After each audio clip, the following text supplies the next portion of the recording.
Muy buenas noches a todos. Nos volvemos a encontrar en nuestra última sesión de este curso sobre los Hechos de los Apóstoles, que creo que con el cual de alguna manera todos nos hemos ido identificando con esa primera comunidad cristiana y sobre todo pues con los apóstoles Pedro y Pablo y con los demás apóstoles, Bernabé, Tito, Timoteo, en fin, lo que nos han ido acompañando en este viaje estas semanas. Con pena llegamos a esta última reunión, a este último encuentro entre nosotros. Como siempre, pues pidamos la iluminación del Espíritu Santo que nos acompañe este rato que vamos a estar juntos y que nos dé las luces. Hoy día es un día bonito, es el día de la transfiguración del Señor, donde podemos ver su rostro iluminado y su rostro que es bendición para cada uno de nosotros. En el nombre del Padre, y del Hijo, y del Espíritu Santo. Amén. Te pedimos, Padre querido, que nos des tu Espíritu, ese Espíritu que es luz interior para entender las cosas del Espíritu. Solo el Espíritu entiende. Que podamos tener esa luz, que podamos identificarnos cada vez más contigo y que ese Espíritu hoy día nos acompañe, nos ilumine, haga que nuestra mente entienda cada vez más pues tus maneras de pensar, tus maneras de sentir y tus maneras de actuar. Todo esto te lo pedimos por Jesucristo, que vive y reina por los siglos de los siglos. Amén. Gloria al Padre, y al Hijo, y al Espíritu Santo, como era en el principio, ahora y siempre, por los siglos de los siglos. Amén. En el nombre del Padre, del Hijo y del Espíritu Santo. Amén. Bueno, hoy día nos vamos a centrar en los capítulos 27 y 28, que son los dos capítulos que habíamos dejado pendientes de nuestras últimas reuniones. Quisiera, antes de empezar hoy día, hacer una especie como de recuento, sobre todo de la última reunión que tuvimos, porque en la última reunión tocamos dos puntos que me parece que son centrales, porque de alguna manera nos hacen entrar mejor en estos capítulos 27 y 28. El primer tema, ciertamente, es este tema famoso de la colecta que San Pablo va a promover a lo largo de todo el tercer viaje. Él considera que esta empresa de la colecta es una magna empresa, así la llama él en Gálatas, en el capítulo 2 de Gálatas, ¿no? No se sabe bien si San Pablo se llega a comprometer con esta colecta porque se lo pidieron en la comunidad de Jerusalén cuando estuvo, nos acordaremos bien, en el concilio de Jerusalén. Al final, cuando les dan la carta para que ellos vayan a Antioquía y tranquilicen a los hermanos, les dicen: Pablo, no te olvides de los pobres, ¿no? Y San Pablo, por lo tanto, en Gálatas y en Romanos, en el capítulo 15, nos habla de esta colecta y nos habla de alguna manera, no llega a precisar si es que se lo piden o fue una iniciativa de la comunidad de Jerusalén o fue una idea que tuvieron las comunidades de Macedonia, que es donde fundamentalmente él hace esa colecta. Pero en las cartas, San Pablo va a hacer alusiones permanentes a esta colecta que él está haciendo para la comunidad de Jerusalén. ¿Okay? Y es muy importante porque de alguna manera él nos explica cuál era la metodología de esta colecta. Él dice: vayan apartando durante la semana algo para que el domingo, el día del Señor, lo lleven al culto semanal. Así nos dice él en la primera carta a los Corintios, en el capítulo 16. Y luego dice, y además nombren un representante que me acompañe a mí a llevar la colecta a Jerusalén, ¿no? Entonces, de alguna manera, San Pablo tiene y repite esta idea de la colecta durante todo su tercer viaje. Y una de las cosas en las cuales va a insistir, y me parecen muy bonitas además, es que San Pablo dice: tenemos que reconocer la deuda que nuestras iglesias particulares en Macedonia, en Grecia, en Asia Menor, las iglesias en general, tienen con la iglesia madre de Jerusalén, porque de ahí nos ha venido la fe, ¿no? Entonces dice: nosotros tenemos una deuda y tenemos que reconocer esa deuda, con la comunidad madre, que es la comunidad justamente de Jerusalén. ¿Ok?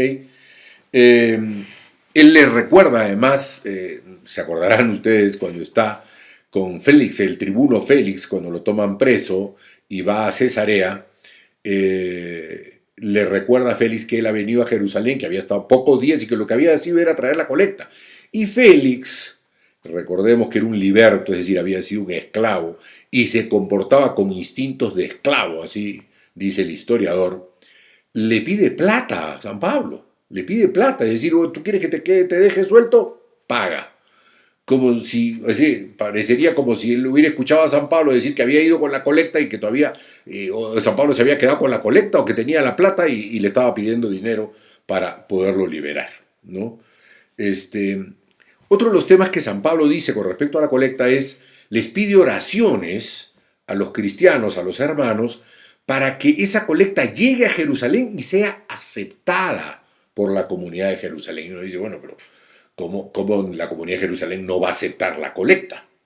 Bueno, aparentemente nosotros no sabemos si la comunidad de Jerusalén termina aceptando la colecta. Lucas no nos lo dice y más bien Lucas parece callar un poco al respecto. Evidentemente, en la comunidad nosotros sabemos que había muchísimas tensiones y sobre todo con San Pablo, porque los judíos estaban muy inquietos, los judío-cristianos estaban muy inquietos con todo este tema de la circuncisión o no circuncisión, de si nos salvábamos por la ley o nos salvábamos por la fe en Jesús. En fin, había mucho revuelo, al punto que cuando San Pablo llega a Jerusalén, se acordarán, y con esto termino este tema de la colecta, no se hospeda en la casa de Santiago. Creo que ya lo habíamos mencionado la semana pasada. Él siempre que llegaba a Jerusalén se hospedaba donde Santiago. Bueno, en esta ocasión no lo hospeda Santiago, ¿ok?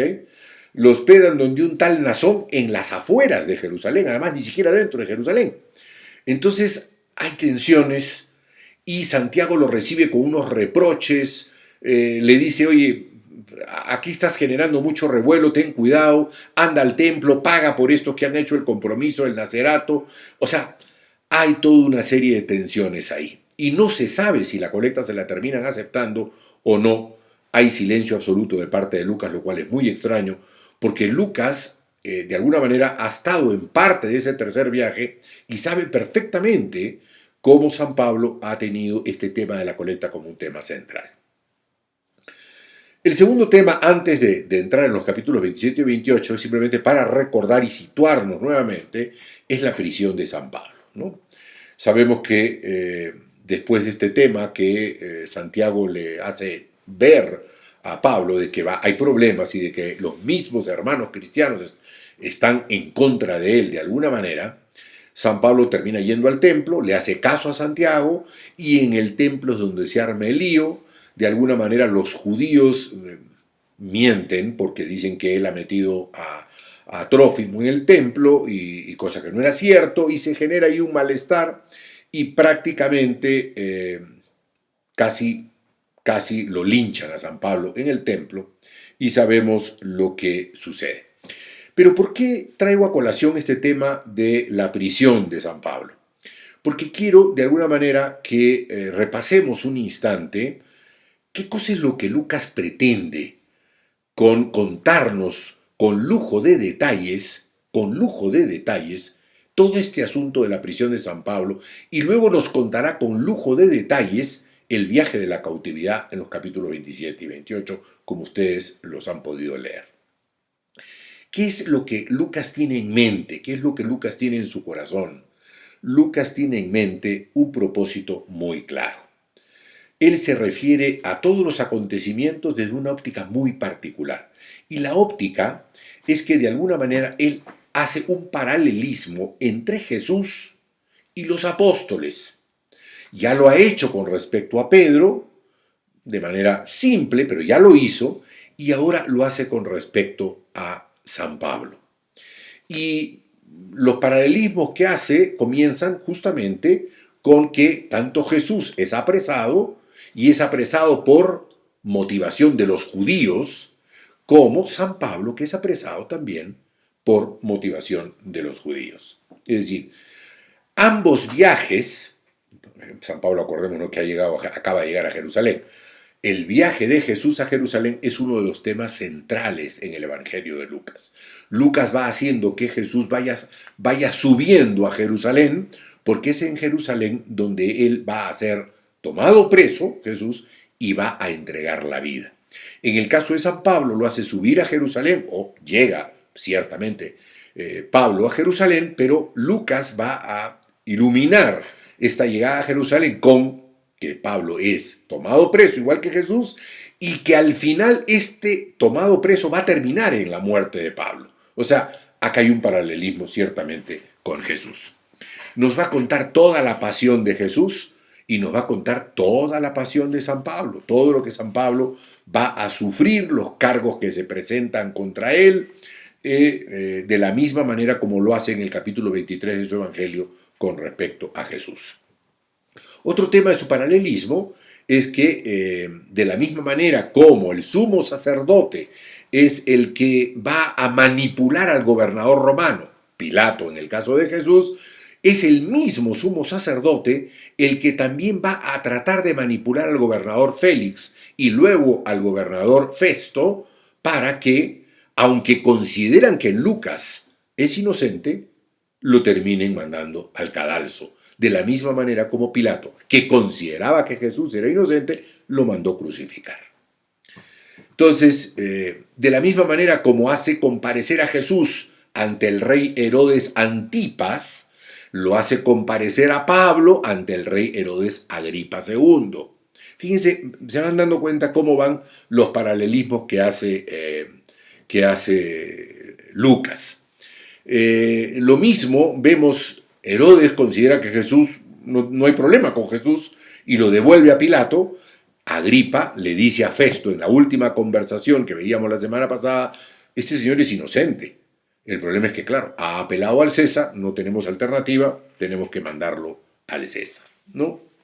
Muy bien, entonces nos cuenta que todo esto empieza con el tumulto en el pueblo, en el templo, como de la fortaleza antoniana, que está ahí al costado del templo, viene Claudio Lisias y lo rescata, se lo lleva, se enteran de la confabulación, entonces Claudio con un destacamento extraordinario lo manda a Cesarea, en Cesarea pasa con dos gobernadores, Félix, Antonio Félix y Festo, Porcio Festo, y se queda 2 años en Cesarea y ciertamente viene el apelar al César. Y hay una particularidad ahí que también me parece que puede ser interesante. Los romanos, los de nacionalidad romana, tenían 2 maneras de apelar. Una que se llamaba la provocatio, que en realidad consistía en apelar simplemente al César y pedir que él fuera transferido a una jurisdicción mayor, la provocatio. O, y eso es justamente antes de recibir sentencia, o lo que se llamaba la apelatio. La apelatio es cuando el reo ya tiene sentencia, pero apela la revisión de la sentencia. ¿Ok? En el caso de Pablo, todo hace pensar que estamos ante una provocatio, es decir, no hay sentencia, por lo que nosotros hemos podido ver que Lucas nos ha comunicado, no hay sentencia, nadie ha sentenciado a Pablo. Es decir, ni los procuradores Félix, ni Porcio Festo, ni Agripa II, el rey Agripa II lo podría haber condenado. O uno de los gobernadores, como lo hizo Pilato con Jesús. No, esto no ha sucedido con Pablo. ¿Okay? Entonces, no es una apelatio a una sentencia dada, sino es una provocatio, es decir, yo apelo a una instancia superior porque yo quiero ser juzgado frente al tribunal del César y no frente al tribunal de ustedes, ¿no? Muy bien, comienza el viaje entonces. Lucas tiene un lujo de detalles verdaderamente con respecto a este viaje. Vamos a... Realmente Raimundo pues no me ha preparado las cosas bien. Siempre es así, pues, ¿no? Así es que... No, las anteriores sí las había preparado bien, pero ahora no. Ahora no me había puesto el mouse y entonces no puedo ir poniendo mis imágenes que son importantes y que nos dan siempre una una señal de por dónde vamos. Vamos entonces a comenzar este viaje y lo primero que quiero es mostrar un poco de términos generales cómo fue este viaje. Se parte ciertamente de Jerusalén y se va bordeando Chipre por la parte alta de Chipre, se va por Asia Menor en las costas, luego terminan en Creta, luego Malta, cruzan por Sicilia hacia Nápoles y de Nápoles hasta Roma. Eso es en términos generales este cuarto viaje de San Pablo hasta Roma. Muy bien. Ahora sí, podemos ir paso a paso. Nos dice San Lucas que hay un centurión que es el que va a llevar a Pablo. Muy bien. Ahí hay un par de temas que me parece importantes mencionar. El primer tema es, se dice que San Pablo va con una comitiva. ¿Por qué? Porque todo ciudadano romano tiene derecho a que cuando lo toman preso, lo asista un siervo o un compañero y además tiene derecho incluso a un médico. Bueno, resulta que Lucas va acompañado de Aristarco, se acordarán de Aristarco, que es uno de sus compañeros fieles en el tercer viaje, al que casi pues lo matan en Grecia, hay un alboroto en Éfeso, hay un alboroto y casi lo linchan a este pobre Aristarco, ¿no? Pero era un compañero de viaje y aparentemente una de las comunidades de Macedonia, Tesalónica, que es de donde era Aristarco, lo había encomendado para que llevara la colecta, la famosa colecta, por eso es que mencionaba la colecta en su momento, ¿ok? Entonces Aristarco parece traer la colecta que Tesalónica había hecho en favor de la comunidad madre de Jerusalén. Muy bien, y Lucas, compañero de viaje de San Pablo, es su médico, de alguna manera. Entonces Pablo tiene derecho a ser acompañado por ellos dos. Nos dice quizá otra imagen de este viaje a Roma. Esta imagen la voy a repetir varias veces porque me parece muy clarita, ¿no? Realmente en lo que pasa en este viaje de San Pablo. Muy bien. Dice San Lucas que lo acompaña una cohorte encomendada o comandada por un centurión que era Julio, ¿no?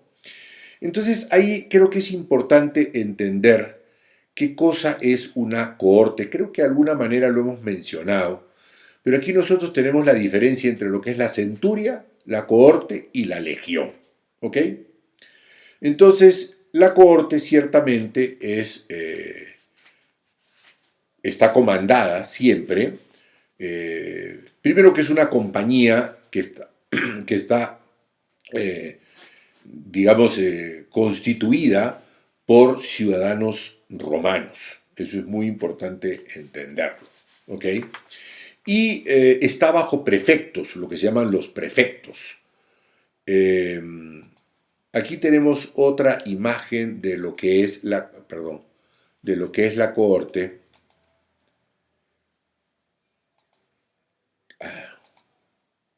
Esta no es. Esta nos da una imagen muy clara, ¿no? O sea, 8 legionarios, 10 contubernios es un contubernio, 10 contubernios es una centuria, 2 centurias es un manípulo, 3 manípulos es una cohorte, 10 cohortes es una legión. ¿Ok? Entonces, una cohorte ciertamente es un décimo de una legión. Y esto estaba comandado normalmente por un centurión. Ese centurión es Julio. Y habían 2 tipos de compañías en las cohortes.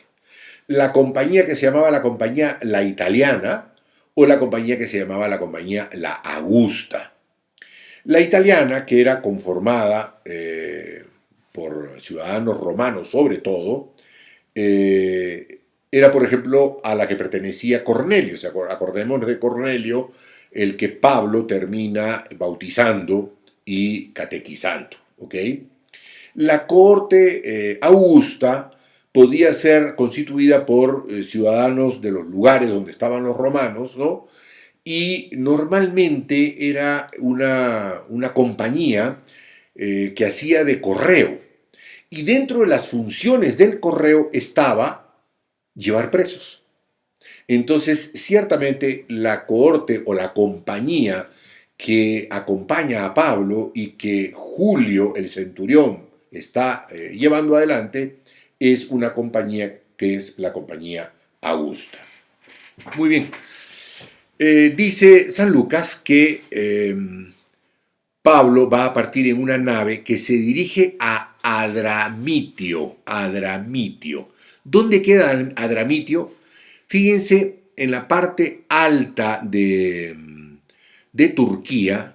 Aquí hay justamente una región que se llama Balıkesir. Aquí al lado izquierdo del mapa, hacia la parte de arriba, Balıkesir.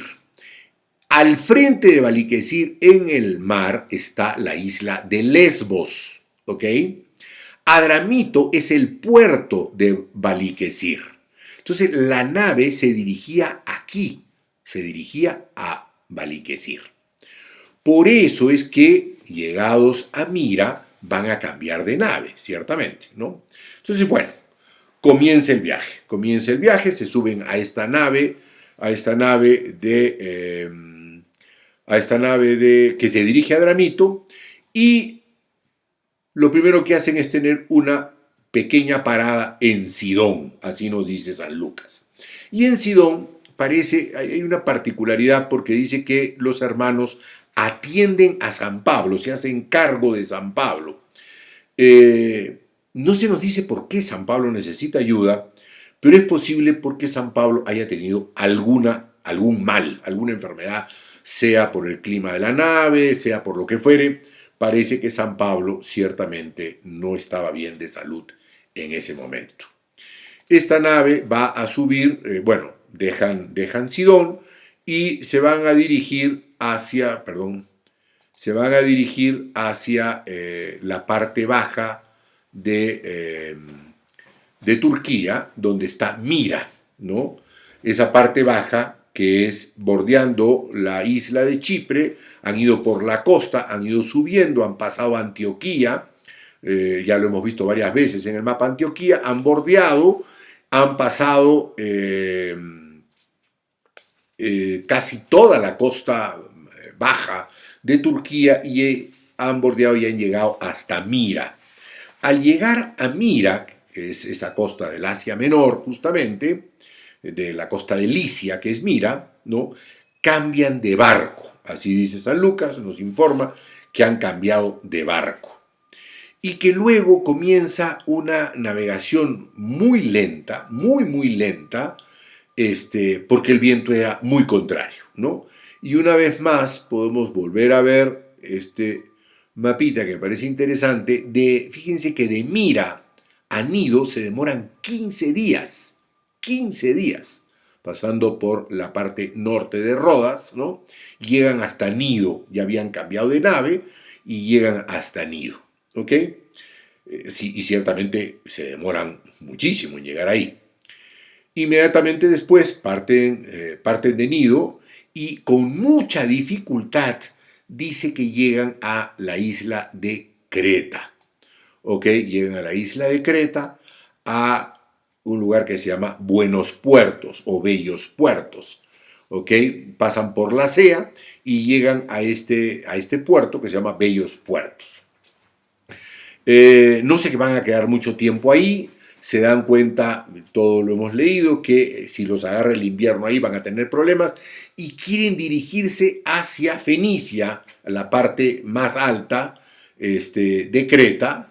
Quizá aquí en este otro de Creta lo podemos ver, Fénix o Fenicia, porque ese puerto es un puerto que sí estaba preparado para recibirlos, ¿ok? Creta es la isla más grande de Grecia, ¿no? Es una isla que fue conquistada por Alejandro Magno, pero a la muerte de Alejandro Magno, Creta obtiene una cierta independencia y los sicilianos iban y los piratas sicilianos iban y atacaban Creta hasta que finalmente el Imperio Romano se hace de ella en el 67 a.C., ¿no? Y la agregan como provincia romana. Muy bien, van a salir de Creta queriendo dirigirse a Fenicia, que es lo que tenemos ahí en el mapa. Y los agarra un viento fuertísimo que se llama el Euroquilón. El Euroquilón es uno de los vientos más fuertes. Los marineros malteses lo llaman el gregal, así lo llaman, el gregal, ¿ok? Viento del Mediterráneo peligroso y sobre todo para los barcos con velas grandes, ¿no? Que era el caso del barco que estaba llevando a San Pablo, que era un barco que tenía, si mal no recuerdo, 276 personas. 276 personas iban en ese barco entre prisioneros, los soldados, la tripulación del barco y probablemente otros viajeros, más la carga, porque llevaban grano hacia Italia, llevaban grano hacia Roma o hacia Italia en general, ¿ok? Entonces los agarra este viento y este viento los comienza a arrastrar. Nosotros podemos ver con absoluta claridad aquí cómo ellos salen de esta isla de Creta y se querían dirigir a la parte más alta de la isla, pero el viento se los arrastra y se los lleva. Y dice que están muchos días en el Adriático, dice 14 noches. Pero fíjense que el Adriático, el mar Adriático, todos sabemos que está en realidad entre Italia y Bosnia, Albania, esto. Eso es lo que hoy conocemos como el Adriático. Antiguamente el Adriático incluía, yo lo he pintado ahí con unas líneas, era una línea que llegaba, o ese mar, todo eso se le conocía como el Adriático, lo que llegaba hasta las costas norteafricanas, ¿ok? Dice que Pablo, el barco en general, es arrastrado por estos vientos fuertes, ¿no? Por todo el Adriático, y que durante 14 noches no ven ni día, ni estrella, ni sol, ni nada. El viento está destruyendo el barco, los lleva de un lado a otro, y los marineros tienen, voy a volver a poner este mapita, porque fíjense que aquí en las costas de Túnez, en el norte de África, al costado de Libia, existía lo que se llamaba en ese entonces, y lo que han llamado en San Lucas, existía la posibilidad de que chocaran con bancos de arena.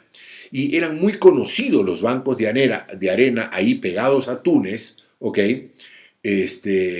Incluso uno de ellos, que era un banco de arena que se llamaba el Banco de Arena, el Sirte Mayor, era un cementerio de barcos. Y se ha confirmado ciertamente que ese cementerio de barcos existe en esa zona porque esos bancos de arena hacían encallar las naves en aquellas épocas. ¿Ok? Muy bien, se van acercando a la isla de Malta. Los marineros se dan cuenta que se acerca la costa, se acerca tierra. Lucas nos dice que van midiendo la profundidad de la tierra, del agua, o la profundidad del mar en ese momento, y los marineros dicen, si encallamos con esta tormenta que tenemos, con esta tempestad fuertísima, estos vientos, este Euroquilón que nos acompaña, vamos a naufragar. Entonces, muy sabidamente quieren comenzar a hacer descender el bote pequeño que hay de salvavidas en todo barco. Y San Pablo, nadie se da cuenta, pero San Pablo se da cuenta y va donde Julio, el centurión, y le dice, oye, mira, estos marineros se pretenden escapar. Y Julio el centurión corta las amarras del bote y finalmente salva al barco, porque si no, marineros no se hubieran podido salvar ciertamente.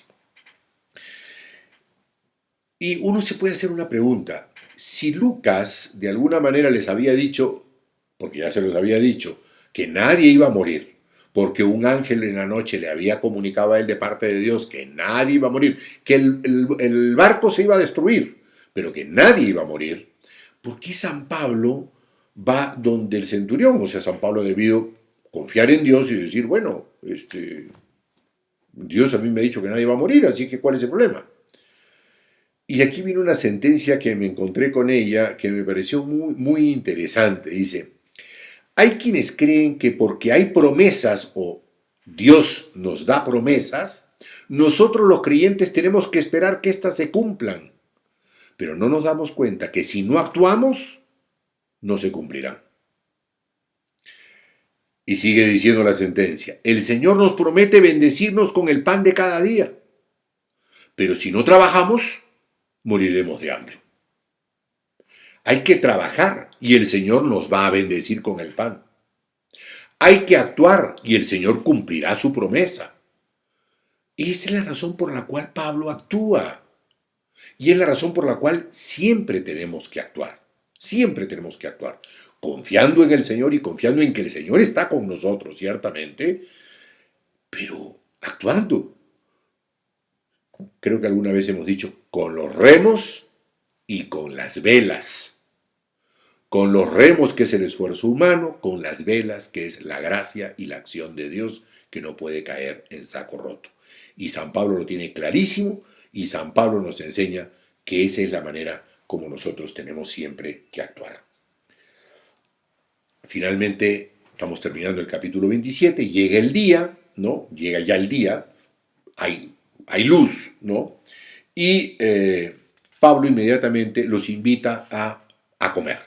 Comamos, reparemos las fuerzas, porque de hecho van a necesitar fuerzas para el momento final antes de naufragar, como naufragan justamente y encallan. La nave termina encallando, ¿no?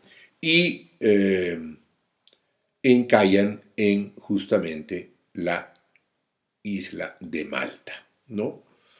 Encallan en Malta, probablemente en la zona de La Valeta, que es la capital justamente de Malta, ¿no?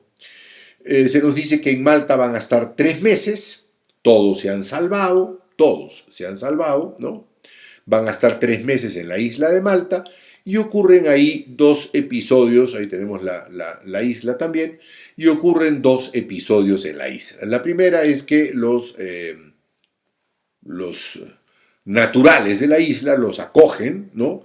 Y prenden fuego para calentarse. Pablo recoge unas ramas y en el momento en que recoge, han naufragado, recoge las ramas. En el momento en que las tira, salta una serpiente y lo muerde.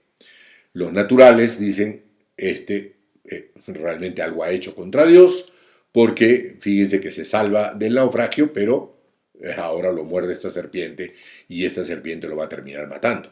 Esperan un rato, lo comienzan a observar y no muere. Entonces, frente a esta realidad, dicen, este es Dios, ¿no? Y el segundo episodio que ocurre en la isla es que Pablo va a curar al padre el príncipe de la isla, el principal de la isla, el que maneja de alguna manera la isla, que es Pluvio, ¿no? Y finalmente los naturales, una vez más, se dan cuenta que ha curado al padre de Pluvio y comienzan a traerle enfermos y dice que Pablo hace muchos milagros, ¿no?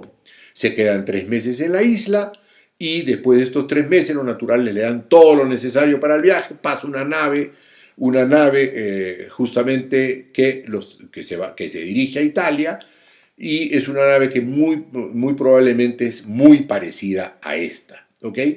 Dice que esta nave era una nave alejandrina que tenía la enseña de Dioscuros o Dioscuros, ¿ok?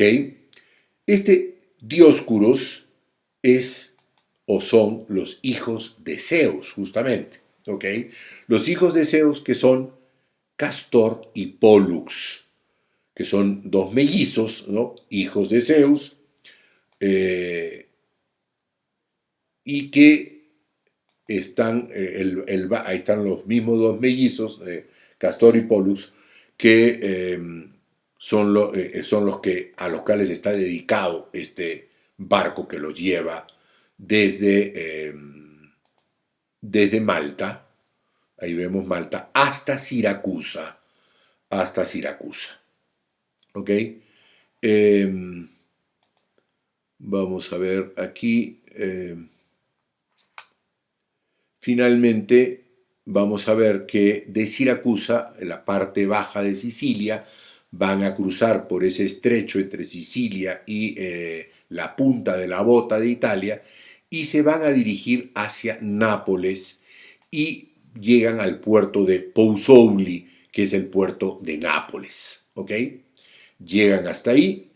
¿Y por qué? Porque ahí, en ese puerto, es por donde pasa la vía Apia.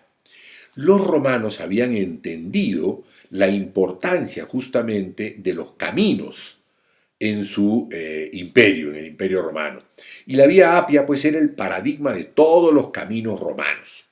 Nosotros podemos ver esta vía Apia y fíjense cómo la vía Apia viene, que es la línea roja, viene desde Brindisi hasta Roma. Pero fíjense las otras vías que tiene justamente el imperio, sobre todo ahí. ¿Ok? Aquí podemos ver otra imagen de las vías que tenían los romanos. Es muy importante, ¿no? Y justamente si ustedes se dan cuenta, miren el puerto de Nápoles, ahí está Pozzuoli, un poquito más arriba, y ahí pasa la vía Apia. Entonces, desde ahí es que van a comenzar a caminar hacia Roma. ¿Ok? Una imagen de la vía Apia que hoy día todavía se mantiene en muchas partes. Ellos van caminando por esta vía hasta que llegan a Tres Tabernas. Está señalado en el mapa Tres Tabernas, donde habían hermanos que estaban esperando al apóstol Pablo. ¿Ok? Finalmente, voy a poner el mapa de Roma, me hubiera gustado que saliera un poquito más grande. En la parte alta, alta derecha, se van a dar cuenta ustedes que ahí dice Castra Petrorio, el petróleo. Julio, el centurión, debería haber entregado a Pablo ahí.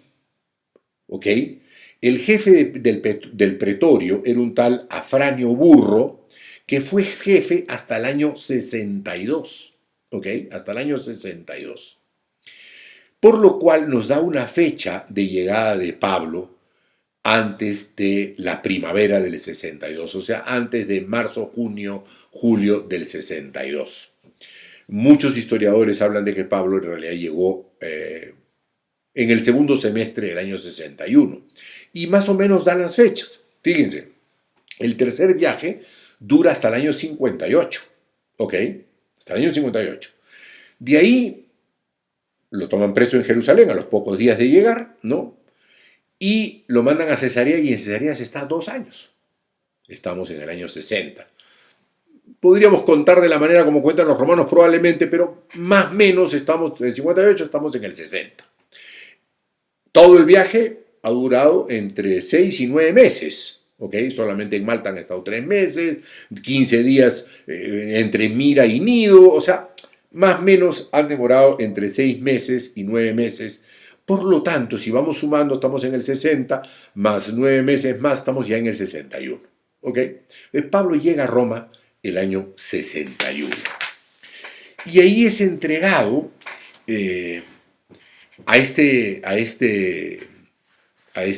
a Afranio Burro, que es el jefe del pretorio, y por alguna razón, probablemente porque cuando Félix lo deja a Porcio Festo, se acordarán que deja un escrito diciendo, oye, no sé qué poner.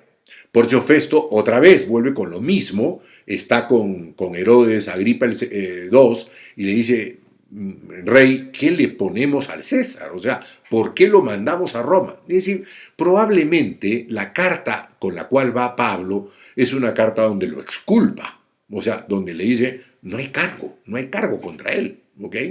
Entonces llegan y le cambian prisión, o sea, cárcel, por cárcel domiciliaria. Y la cárcel domiciliaria, Pablo la va a tener exactamente en el barrio judío. Les voy a mostrar ahora dónde es que Pablo va a estar en la cárcel. Fíjense, aquí tenemos el mapa de Roma completo y teníamos el pretorio allá arriba a la derecha. En línea directa, digamos en diagonal, si bajamos hasta el río, hasta el Tíber, ahí está la isla Tiburtina, ¿ok? Y justamente ahí está lo que se conoce como el gueto de Roma, ¿ok? Fíjense ahí que al frente de la isla Tiburtina dice gueto Campidoglio, ¿ok? Todo es una zona muy poblada de los judíos, muy poblada de los judíos, y Pablo parece alquilar una casa donde yo les he puesto el punto rojo, ¿ok? Esa casa es lo que hoy ahí se construye una iglesia que se llama San Paolo alla Regola. Esa es la fachada de la iglesia. Esta casa, este solar, es un solar más o menos grande, que luego en la época de Napoleón va a ser medio expropiado, ¿no? Pero los franciscanos habían construido ahí un convento muy grande. Y esa zona se llama San Paolo alla Regola.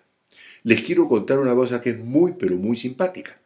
Cuando nosotros como comunidad, el Sodalicio, llega a Roma y comenzamos a buscar un lugar donde quedarnos, finalmente el lugar que el Señor nos regala es este. Nuestra comunidad en Roma está aquí, en San Paolo alla Regola. Esta propiedad, luego, cuando se ha hecho las excavaciones y las investigaciones, se ha descubierto que ahí hay un granero, es decir, un lugar amplio que está a escasos metros de la iglesia que les estoy mostrando en pantalla. ¿Ok? Y es ahí donde San Pablo comienza a recibir a muchos judíos, a muchos judíos. ¿Ok? Vuelvo a poner, fíjense, toda esta zona del gueto es una zona muy poblada, donde viven muchos judíos y donde ciertamente San Pablo va recibiendo a los judíos y va recibiendo también a los cristianos que ya están en Roma. ¿Ok? Entonces, definitivamente es ahí el lugar donde San Pablo cambió o alquiló la prisión de estar en el pretorio, que era lo que podría haberle correspondido, y haber tenido una prisión mucho más relajada, diríamos hoy, donde se le permitía de alguna manera ser visitado, aunque tenía un custodio, y un custodio que lo tenía encadenado.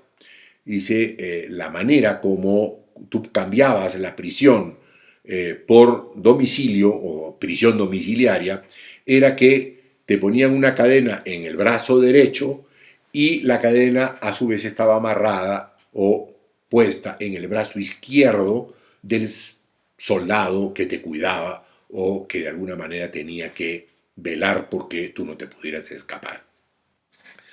Muy bien, ciertamente en ese lapso le dan a San Pablo muchos privilegios y está 2 años ahí, 2 años, del 61 al 63. Aquí es donde entramos en la nebulosa, ¿ok? Es importante decirles que definitivamente San Pablo probablemente fue liberado el año 63.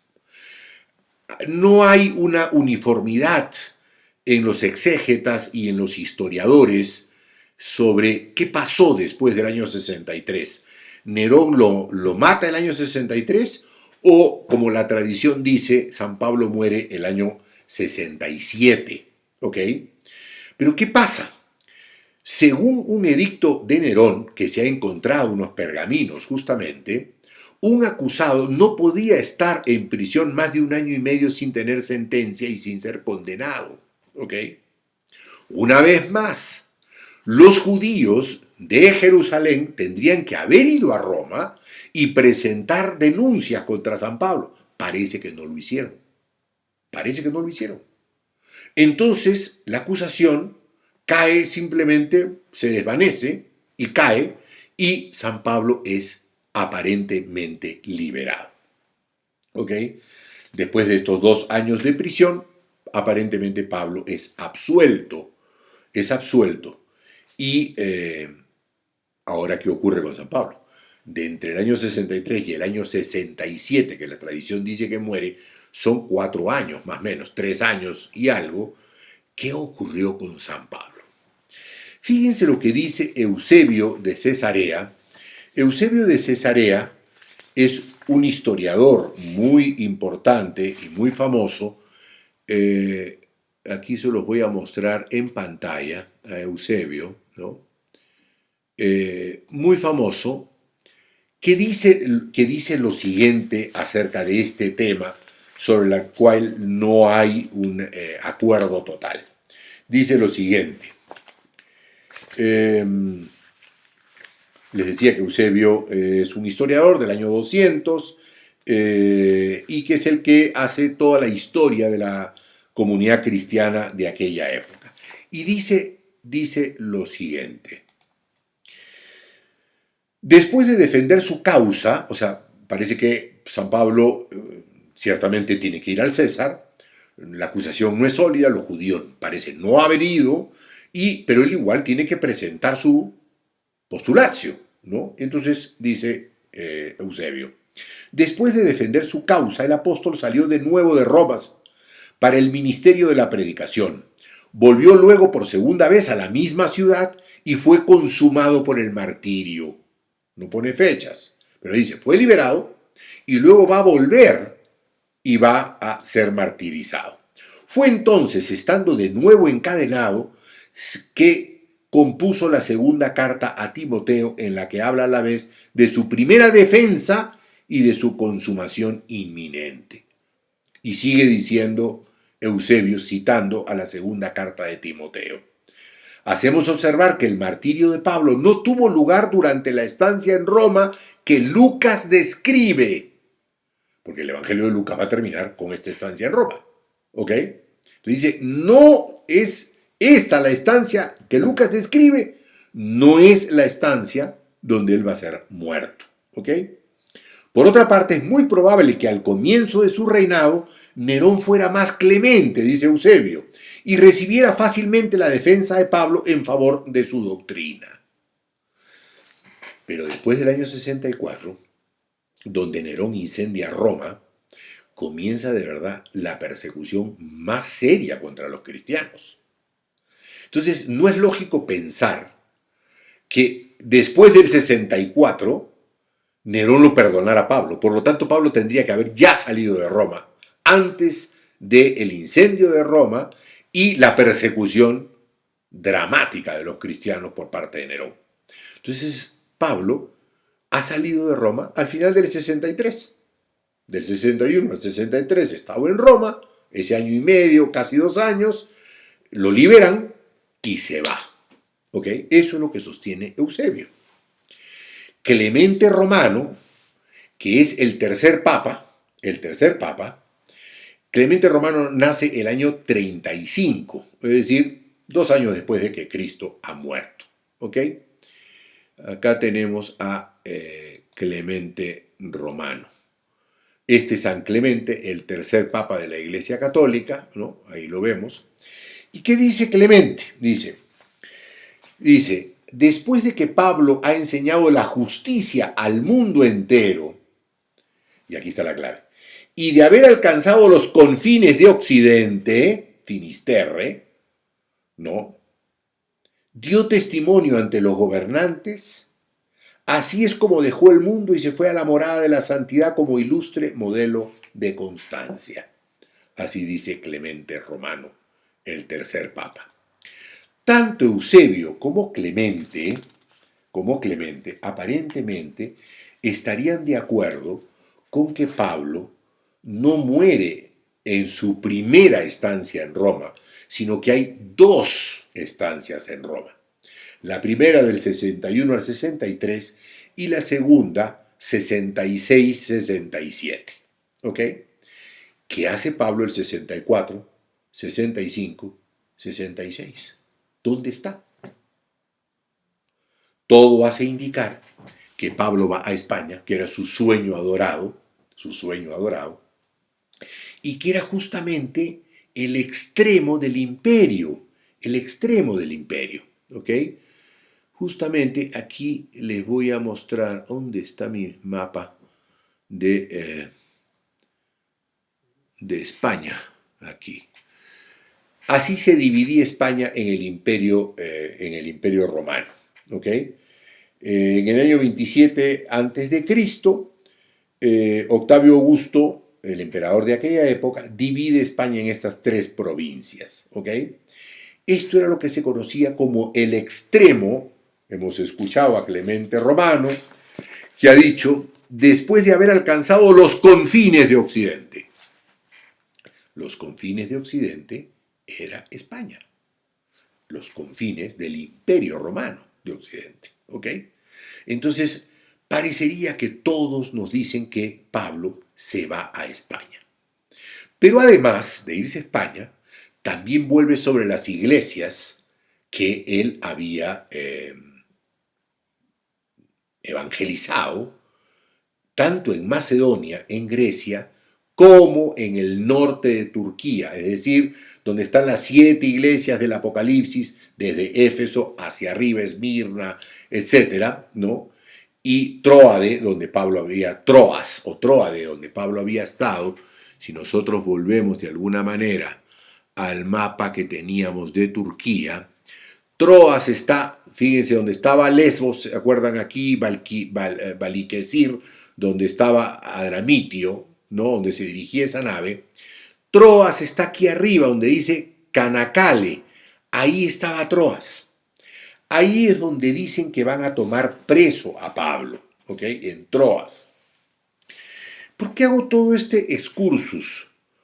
Porque esta teoría de que Pablo es liberado, se va luego a evangelizar a España, vuelve sobre las iglesias de Macedonia, Grecia y ciertamente ese norte de Turquía, hace que de alguna manera se entienda mucho mejor el tema de sus cartas, el tema de sus epístolas.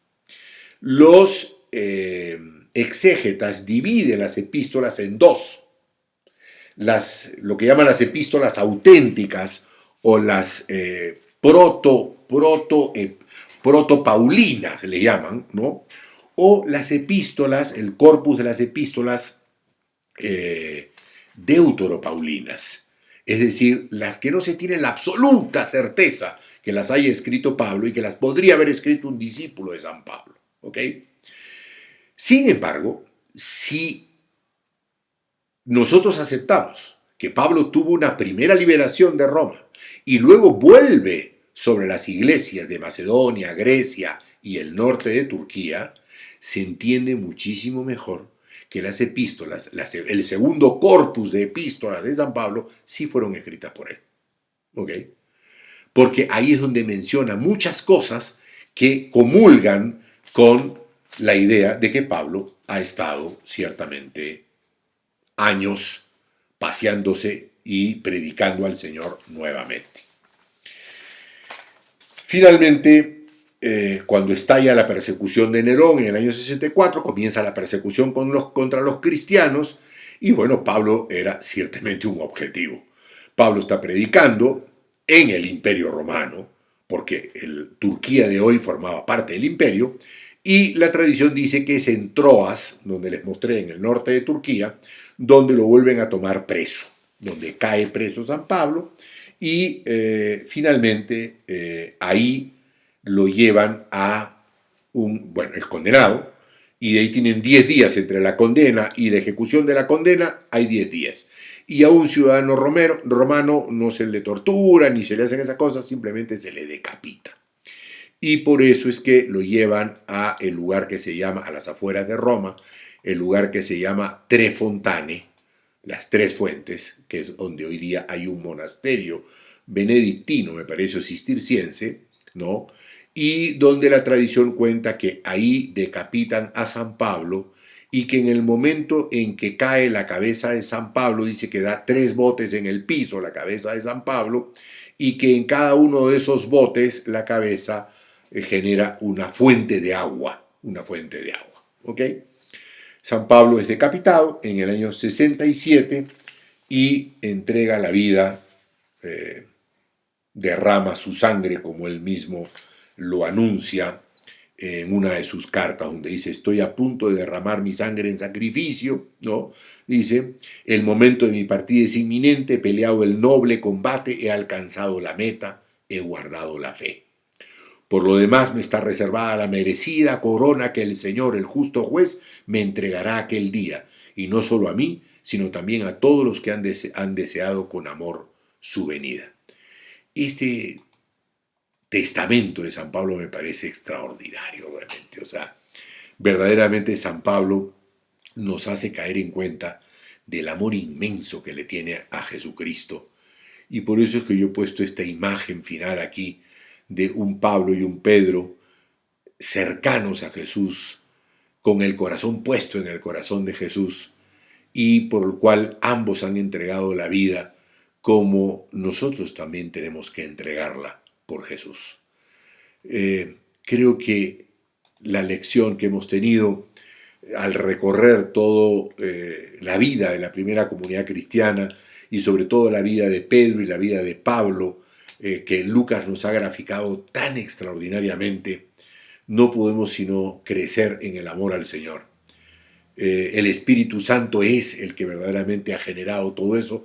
Volvamos a recordar que Lucas hace hincapié en que el Espíritu Santo es el que acompaña a la iglesia primitiva, como tiene que acompañar también a los jóvenes de Bará, que en esta sesión nos están acompañando.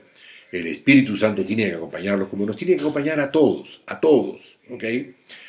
Verdaderamente nosotros tenemos que, pues, como Pedro y como Pablo, entregar la vida por Jesús. Vuelvo a leer este testamento de Pablo que me parece extraordinario. Estoy a punto de derramar mi sangre en sacrificio. El momento de mi partida es inminente. He peleado el noble combate. He alcanzado la meta. He guardado la fe. Fíjense si pudiera decir eso de nosotros. He peleado el noble combate. He alcanzado la meta. He guardado la fe. Por lo demás me está reservada la merecida corona que el Señor, el juez justo, me entregará aquel día. Y no solo a mí, sino a todos los que han deseado con amor su venida. Muchas gracias por habernos acompañado durante estas 8 semanas. Creo que lo que hemos experimentado interiormente es el llamado que el Señor nos hace a ser apóstoles. El que de alguna manera ha experimentado ese llamado en su corazón de ser apóstol, póngase a disposición, o sea, escríbanos, fórmense más, pídanos de alguna manera, pues, qué otros cursos quisieran ustedes o creen que necesitan para formarse más como apóstoles, porque lo que tenemos y necesitamos verdaderamente es que todos ser apóstoles, como lo ha demostrado Pablo y como nos ha enseñado Pablo a hacer.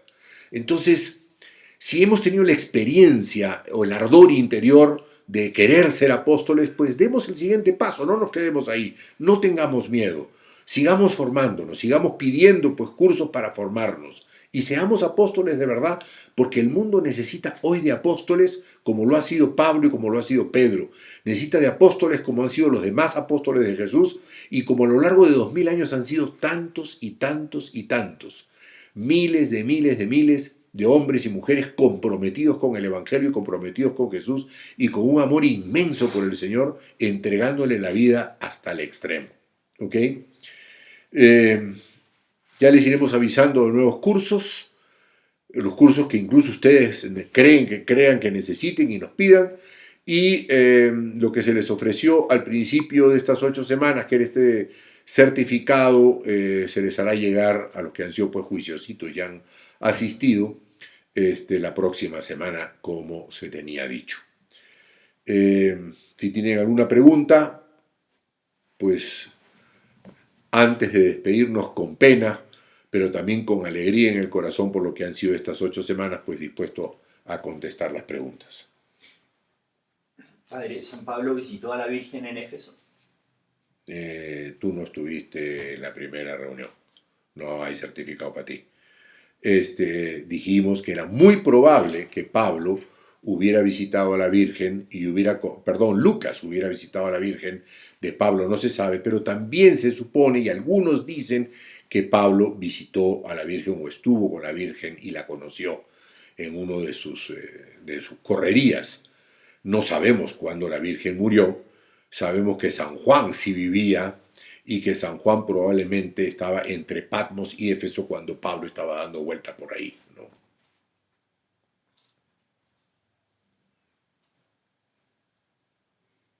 ¿Se sabe en qué año fue Pedro a Roma? No, yo por lo menos no lo he buscado tampoco, pero de hecho Pedro tendría que haber ido entre el 50 y el 60 a Roma, después del Concilio de Jerusalén, que es el 50, porque Pedro está en el Concilio de Jerusalén, ¿no? Y muy probablemente después de eso Pedro haya ido hacia el corazón del Imperio Romano, que era lo que de alguna manera el Señor los motivaba a evangelizar para conquistar al mismo imperio para lo que sería la expansión del cristianismo de aquella época. El documento que nos dijo que estaba creando desde la primera sesión, ¿nos lo podría compartir? Sí, dije que lo iba a compartir, todavía no lo he terminado, porque ya claro, hacia el final me he dejado llevar por otras investigaciones, pero lo tengo que concluir, probablemente lo haga en los próximos días y se los hago llegar a través de cómo se inscribieron o a través de alguna página, en fin, ya veremos, pero lo haré llegar.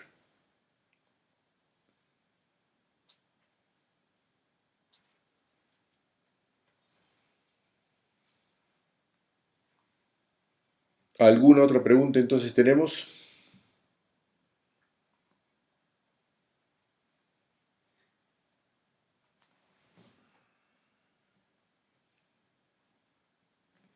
No hay más preguntas entonces.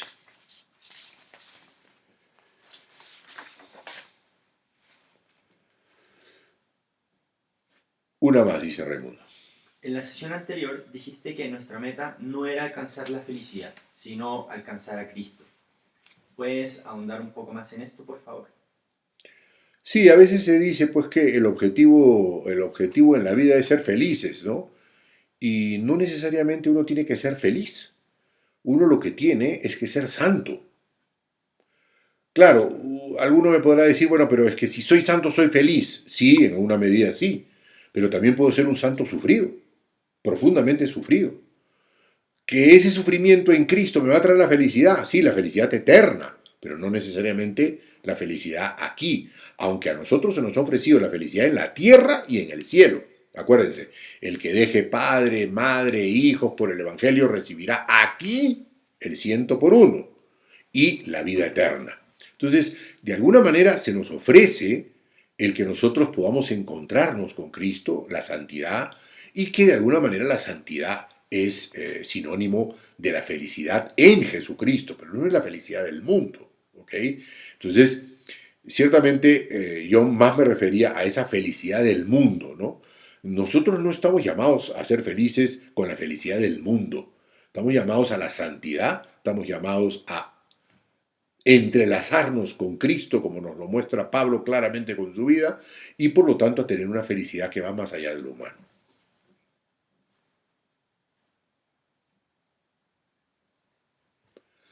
Bueno, muy bien. Muchas gracias a todos por habernos acompañado durante estas semanas. Creo que hemos sido fieles. Comenzamos con 150 y hemos estado alrededor de 90 más o menos.